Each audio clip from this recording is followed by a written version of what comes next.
రంగారెడ్డి జిల్లా షాబాద్ నరహంతకుడు రాజ్ కుమార్ మృతదేహం లభ్యమైనట్టుగా తెలుస్తోంది. కొత్తూరు సమీపంలో ఈ రాజ్ కుమార్ మృతదేహం లభ్యమైంది. 6గురిని చంపేసి పరారయ్యాడు రాజ్ కుమార్. ఆ తర్వాత ఉదయం నుంచి కూడా ఒక హైడ్రామా కనిపించింది. సూర్యాపేటలో ఇతను ఉన్నాడు అనే సమాచారంతో పోలీసులు ఇక్కడి నుంచి వెళ్తున్నట్టుగా కూడా ఒక వార్త హల్చల్ చేసింది. ఇప్పుడు చూస్తున్నాం నరహంతకుడు రాజ్ కుమార్ మృతదేహం దొరికినట్టుగా చెప్తున్నారు. కొత్తూరు సమీపంలో రాజ్ కుమార్ మృతదేహం లభ్యమైనట్టుగా తెలుస్తోంది. రంగారెడ్డి జిల్లా షాబాద్ నరహంతకుడు రాజ్ కుమార్ మృతదేహం లభ్యమైంది. కొత్తూరు సమీపంలో రాజ్ కుమార్ మృతదేహం లభ్యమైనట్టుగా తెలుస్తోంది. 6గురిని చంపేసి పరారయ్యాడు రాజ్ కుమార్. ఇతని పైన పోక్సో కేసు పెట్టారు. అయితే ఆ పోక్సో కేసులో బెయిల్పై విడుదలయ్యాడు రాజ్ కుమార్. విడుదలైన వెంటనే ఎవరైతే కేసు పెట్టారో ఆ ఇంటికి వెళ్ళాడు. అక్కడ కేసు పెట్టిన అమ్మాయితో పాటు ఆమె అమ్మని, అదేవిధంగా నానమ్మని, ముగ్గురిని చంపేశాడు. దాంతోపాటు తన ఇంటికి చేరుకుని 2 పిల్లల్ని, భార్యని కూడా చంపేసి ఆ తర్వాత పరారయ్యాడు. తల్లిదండ్రులకి ఫోన్ చేసి మరీ పరారైపోయినట్టుగా తెలుస్తోంది. 3 రోజుల నుంచి కూడా రాజ్ కుమార్ కోసం పోలీసులు గాలిస్తున్న పరిస్థితి. మా కరెస్పాండెంట్ విక్రమ్ జాయిన్ అవుతున్నారు. విక్రమ్, చెప్పండి. ఉదయం కూడా ఒక వార్త చూసాం, సూర్యాపేటలో రాజ్ కుమార్ లాంటి ఒక వ్యక్తి కనిపించాడని, అక్కడికి పోలీసులు వెళ్తున్నారంటూ కూడా. ఎలా చనిపోయినట్టు చెప్తున్నారు? ఆత్మహత్య లేదంటే చంపేశారా? ఏం జరిగింది? బిందు మనం చూసుకోవచ్చు, 3 రోజుల తర్వాత ఆ నరహంతకుడు రాజ్ కుమార్ కు సంబంధించిన మృతదేహము షాద్నగర్ మండలం పెంజల్ర దగ్గర శవమై తేలాడు. అతను ఒక వెంచర్లో పడి ఉన్నాడని చెప్తున్నారు.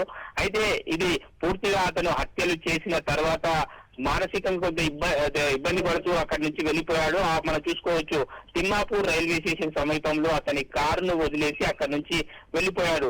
గత 2 రోజులుగా కూడా అతని కోసం ముమ్మరంగా గాలింపు చర్యలు చేపట్టారు. మొత్తం అదే ప్రాంతంలో చేగూరు, తిమ్మాపూరు, షాద్నగర్ ఈ ప్రాంతం అంతా కూడా పూర్తిగా జల్లెడ పడుతున్నారు.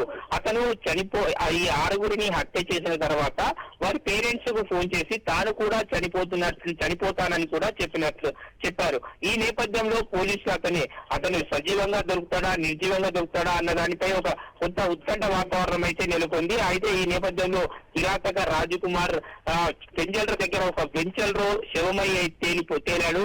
అతని శవాన్ని గుర్తించారు పోలీసులు. దానికి సంబంధించిన పూర్తి వివరాలను కూడా పోలీసులు తీసుకుంటున్నారు.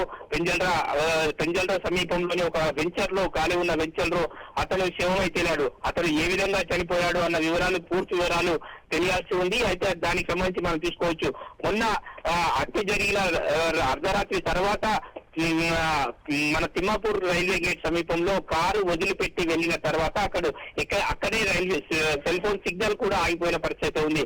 సెల్ ఫోన్ సిగ్నల్ కూడా లేదు. ఆ తర్వాత నేరుగా చేగూరు నుంచి నేరుగా బెంగళూరు హైవే పైకి వచ్చి నేరుగా అక్కడికి వెళ్ళినట్టు తెలుస్తుంది. పెంజల్ర షాద్నగర్ సమీపంలోని పెంజల్ర మండల పెంజల్ర సమీపంలో ఒక వెంచర్లో అతను శవం అయితే వెళ్ళినట్టు తెలుస్తుంది. బిందు, విక్రమ్, అంటే ఇంకా పోలీసులు పూర్తి డీటెయిల్స్ చెప్పాల్సింది. అంటే అప్రాక్సిమేట్గా 3 days అయిపోయింది అతను కనిపించకపోవడం. వెంటనే చనిపోయాడని ఇలాంటి డీటెయిల్స్ ఏమన్నా చేస్తున్నారా? ప్రస్తుతం డెడ్ బాడీ ఎక్కడుంది?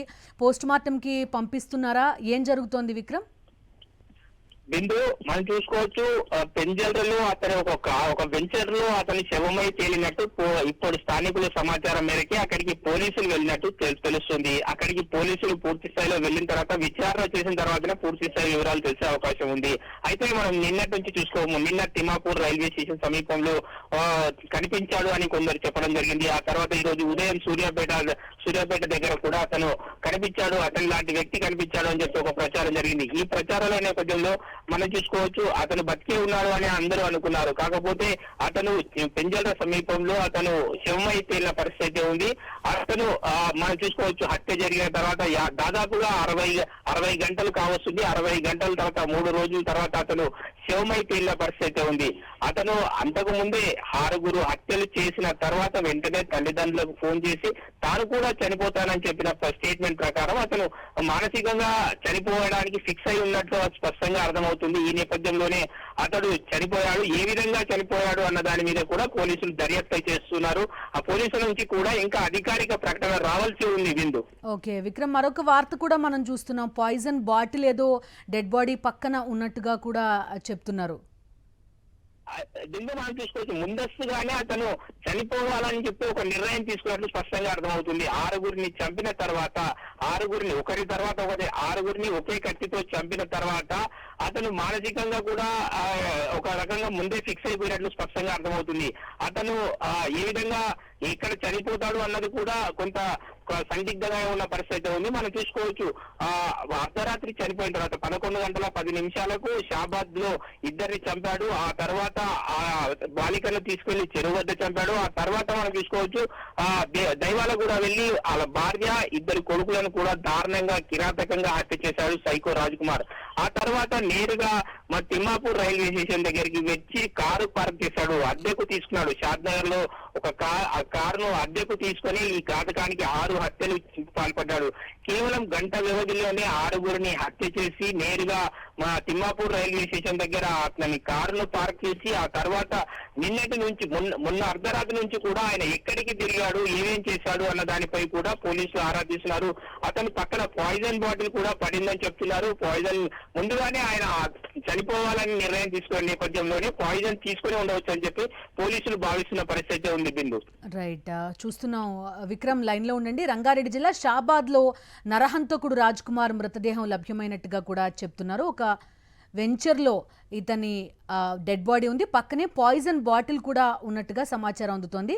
మా కరెస్పాండెంట్ రవిచంద్ర జాయిన్ అవుతున్నారు. రవిచంద్ర, ఏంటి అప్డేట్? ఆత్మహత్య చేసుకుని చనిపోయినట్టు పోలీసులు నిర్ధారిస్తున్నారా? ఏం జరిగింది అక్కడ? ఎప్పుడు చనిపోయారు? లాంటి వివరాలు ఏమన్నా తెలుస్తున్నాయా? ముందు రంగారెడ్డి జిల్లాలోని కొత్తూరు మండలం పంజర్ల దగ్గర ఉన్నట్టు ఒక వెంచర్ దగ్గర, రియల్ ఎస్టేట్ వెంచర్ దగ్గర ఆత్మహత్య చేసుకున్నట్లుగా గుర్తించారు. ఎందుకంటే పోలీసులు కూడా గుర్తించారు. అందులో రాజకుమార్ మృతదేహం పక్కన ఓ బ్యాగ్ కూడా ఉన్నట్లు గుర్తించారు. కొద్దిసేపు క్రితం పోలీసులతో మాట్లాడుతూ కూడా అదే అంశాన్ని చెప్తున్నారు. ఓ బ్యాగ్ కూడా ఉంది. ఆ బ్యాగ్ తో పాటు అందులో పాయిజన్ బాటిల్ ఉండి ఉండొచ్చు అన్నటువంటి అనుమానాలు కూడా వ్యక్తం చేస్తున్నారు. దాంతో అటు క్లూస్ టీమ్ కూడా సంఘటనా స్థలానికి చేరుకుంటుంది. అయితే పోలీసులు గుర్తించారు మృతదేహాన్ని, రాజకుమార్ మృతదేహంగానే గుర్తించారు. దీంతో మరికొద్ది సేపట్లో మృతదేహాన్ని తరలించేందుకు ఏర్పాట్లు కూడా చేస్తున్నారు.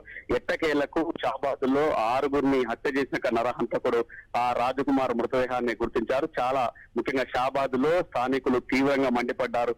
పోలీసుల నిర్లక్ష్యంతో 6గురు బలి తీసుకున్నారు.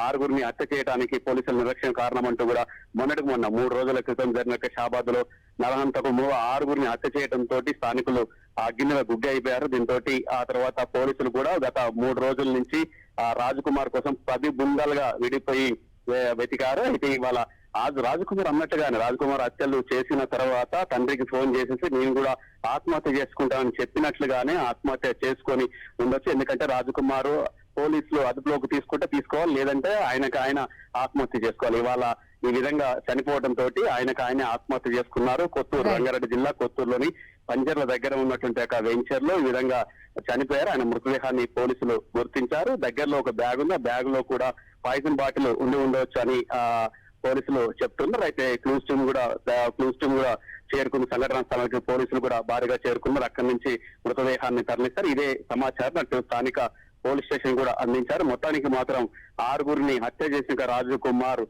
చనిపోయిన విషయం మొత్తానికి బహిర్గతం కావడంతో కూడా ఆ విధంగా స్థానికంగా ఉన్నటువంటి ముఖ్యంగా అటు బాధిత కుటుంబ సభ్యులు కూడా మొన్న జరిగినట్టుగా సంఘటన దృష్టిలో రాజకుమార్ అన్నట్లుగానే చనిపోవడంతో ఈ విధంగా రవిచంద్ర, చూస్తున్నారు. రంగారెడ్డి జిల్లా షాబాద్ నరహంతకుడు రాజ్ కుమార్ మృతదేహం లభ్యమైంది. కొత్తూరు సమీపంలో రాజ్ కుమార్ మృతదేహం లభ్యమైనట్టుగా కూడా తెలుస్తోంది. విక్రమ్ జాయిన్ అవుతున్నారు. విక్రమ్, చెప్పండి, వాట్ నెక్స్ట్? ఇప్పుడు 6గురిని చంపి అతను కూడా ఆత్మహత్య చేసుకున్నాడు అనేది ప్రస్తుతం ప్రాథమిక సమాచారం. ఆత్మహత్య అని ధృవీకరిస్తున్నారా పోలీసులు? స్థానిక పోలీసులు ఏమంటున్నారు? వివరాలు ఏమైనా అప్డేట్స్ ఉన్నాయా? ముందు నరహంతకుడు రాజ్ కుమార్ కు సంబంధించి ఆత్మహత్య చేసుకున్నట్లు పోలీసులు నిర్ధారిస్తున్నారు. అయితే అతని పక్కనే పాయిజన్ కూడా పడి ఉంది. మనం చూసుకోవచ్చు, కొత్తూరు మండలం పెంజల్ర దగ్గర ఒక వెంచర్ లో అతను ఆత్మహత్య చేసుకున్నాడు. దాదాపుగా మనం చూసుకోవచ్చు, హత్యలు చేసిన తర్వాత మరుసటి రోజే అతను ఆత్మహత్య చేసుకున్నాడా, ఎప్పుడు చేసుకున్నాడు అన్న వివరాలు పోలీసులు ఆరా తీస్తున్నారు. సంఘటనా స్థలానికి వెళ్లి పూర్తి వివరాలు ఆరా తీస్తున్నారు. అతని పోస్ట్ మార్టం నివేదిక వచ్చిన తర్వాత అతను ఎప్పుడు ఆత్మహత్య చేసుకున్నాడు అనే వివరాలు తెలిసే అవకాశం ఉంటుంది. అయితే మనం చూసుకోవచ్చు పెంజర్ల దగ్గరికి పోలీసులు చేరుకున్నారు. ఆ డెడ్ బాడీ అతనిదే అని చెప్పి పూర్తిగా నిర్ధారించుకున్న పరిస్థితి. అయితే రాజ్ కుమార్ కు సంబంధించి అతను ప్రేమవివాహం చేసుకున్నాడు గతంలోనే, అయినప్పటికీ కూడా మళ్ళీ ఒక 17 ఏళ్ల మైనర్ బాలిక వెంటపడడంతో ఫోక్సో కేసు నమోదైంది. మే 16వ తేదీన అతని మీద కేసు నమోదైన తర్వాత మనం చూసుకోవచ్చు మే 16న కేసు నమోదైనప్పటికీ కూడా అతను జైలుకు వెళ్లకుండా యాంటిసిపేటరీ బెయిల్ తెచ్చుకోవడం జరిగింది. ఆ బెయిల్ మీద ఉన్న తనపై ఫోక్సో కేసు పెట్టారన్న నెపంతోనే మా బాధితురాలి బాలికకు సంబంధించిన తల్లిని నాయనమ్మను కూడా హతమార్చడం జరిగింది. ఆ తర్వాత బాలికను హతమార్చాడు. ఆ తర్వాత నేరుగా తన భార్య పిల్లలను కూడా హతమార్చిన పరిస్థితి ఉంది. ఈ కేసుకు సంబంధించి మనం చూసుకోవచ్చు పెంజల్ర దగ్గర అతని మృతదేహం అయితే లభ్యమైంది. పోలీసులు నిర్ధారించారు అతను ఆత్మహత్య చేసుకున్నట్టు పోలీసులు చెప్తున్నారు. బిందు రైట్. చూస్తున్నాం 3 రోజుల క్రితం ఈ 6గురిని చంపేశాడు. ఆ తర్వాత ఏమయ్యాడు అనేది ఎక్కడ ట్రాక్ లేదు. సూర్యాపేటలో కనిపించాడని ఒకసారి, లేకపోతే డబ్బులు ఇస్తాము ఇతను ఎక్కడున్నాడో చెప్తే ప్రకటన ఒకసారి మనం చూసాం. నిర్మానుష్యమైన ప్రాంతమా విక్రమ్ ఇదంతా కూడా, లేదంటే అతను ఈ రోజే ఏమన్నా ఆత్మహత్య చేసుకునే అవకాశం ఏమన్నా ఉందా? అంటే ఎక్కడెక్కడన్నా తిరిగి ఇక్కడికి వచ్చిన అవకాశం ఏమన్నా ఉందా? చూసుకోవచ్చు ఆత్మహత్య చేసుకున్న తర్వాత ఈ ఆరుగురిని హత్య చేసిన తర్వాత అతను ఏం చేశాడు అన్న దానిపై కూడా పోలీసులు విచారణ చేస్తున్నారు. అయితే మనం చూసుకోవచ్చు నిన్న ఉదయం పూట అతన్ని పలువురు తిమ్మాపూర్ రైల్వే స్టేషన్ సమీపంలో తాము చూశామని చెప్పి పలువురు చెప్పడం జరిగింది. హత్యలు చేసిన తర్వాత వెంటనే ఆత్మహత్య చేసుకున్నాడా, లేకుంటే ఈ రోజు చేసుకున్నాడా ఆత్మహత్య అన్న వివరాలు పోలీసులు తెలుసుకోవాల్సి ఉంది. ఎన్కౌంటర్ అనే దాన్ని కంప్లీట్ గా రూల్ అవుట్ చేయొచ్చా ఈ టైంలో? ఖచ్చితంగా బిందు ఇది ఎన్కౌంటర్ కాదనే చెప్పుకోవచ్చు. ఎందుకంటే మనం చూసుకోవచ్చు అతను ముందుగానే ఆత్మహత్య చేసుకుంటానని చెప్పి తల్లిదండ్రులకు ఫోన్ చేసి మరీ చెప్పాడు. అయితే తాను మానసికంగా ముందుగానే ప్రీ ప్లాన్ చేసుకున్నాడు. 6గురిని చంపాలి, తాను కూడా చనిపోవాలని చెప్పి ప్రీ ప్లాన్ గా ముందుగానే ప్లాన్ వేసుకున్న నేపథ్యంలో అతను ముందుగానే సూసైడ్ కి సంబంధించిన పాయిజన్ బాటిల్ కూడా ముందుగానే తీసుకునే ఉండవచ్చు అని చెప్పి భావిస్తున్నారు.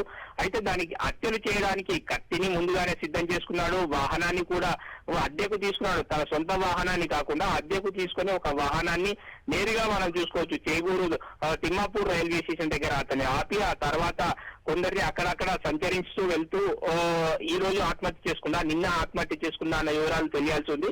అయితే అతను ఆత్మహత్యకు ముందుగానే ప్రీ ప్లాన్ చేసుకున్నట్టు స్పష్టంగా అర్థమవుతుంది. బిందు.